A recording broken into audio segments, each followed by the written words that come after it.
A look at Elvis Presley's insane food habits on the anniversary of his death. You can't viva Las Vegas after eating an 8,000-calorie sandwich. While fans and National Enquirer front pages alike would attest to seeing him alive, it's hard to imagine Elvis Presley outliving his eating habits.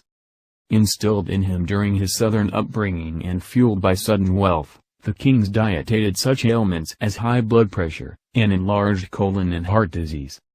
With Tuesday marking the 39th anniversary of his incredibly untimely demise at the age of 42, here's a look at a few of those notorious courses that took his life off track. His life starting in poverty, Presley's childhood involved occasionally having to subsist on squirrel meat.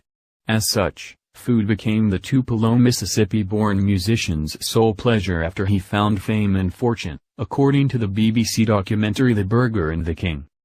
He said that the only thing in life he got any enjoyment out of was eating. Mary Jenkins Langston, Presley's chef for 14 years, told the BBC. And he liked his food real rich. Prepared in a skillet full of butter, the sandwich bearing the rotund ruler of Graceland's name consists of toasted bread, peanut butter and slices of banana with bacon occasionally tossed into the mix.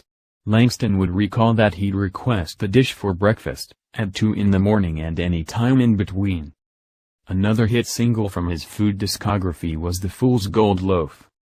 More or less what the devil would make you if you asked for a sub but you weren't specific enough about what kind you wanted. The Fool's Gold Loaf is a hollowed-out loaf of bread filled with an entire jar of peanut butter, an entire jar of grape jelly and a full pound of bacon.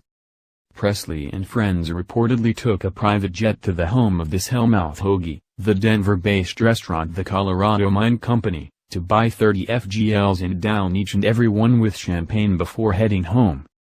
If the description alone doesn't have you all shook up, keep in mind that a single sandwich contains about 8,000 calories.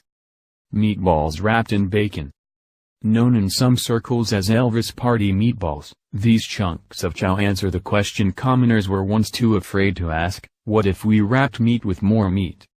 Encircled by bacon and held together by a sadly inedible toothpick, the tiny bomb of ground beef was reportedly among Presley's favorite snacks. According to the New York Times, his tastes remained rooted in his rural upbringing, as he would forego dishes like caviar for childhood fare such as other pork-centered pleasures like collard greens and chitlins. Bologna Barbecue surprise. The recipe calls for punching holes in a half stick of bologna, grilling it or putting in the oven on a low heat for about an hour, covering it in barbecue sauce then cooking it for about 30 minutes more while constantly basting the seasoned roll of finely ground sausage. As NPR noted for its episode of All Things Considered that highlighted this particularly Presley preference, the meat is a fitting meal for the massive monarch as bologna traces its lineage to mortadella, a sausage esteemed enough to be served at weddings. The addition of barbecue sauce, however, is purely American. Biscuit-filled Lumberjack Breakfast. Did Elvis like breakfast? You better believe it. For breakfast, he'd have homemade biscuits fried in butter, sausage patties, 4 scrambled eggs and sometimes fried bacon, Langston told the BBC. I'd bring the tray up to his room, he'd say, "This is good, Mary." He'd have butter running down his arms.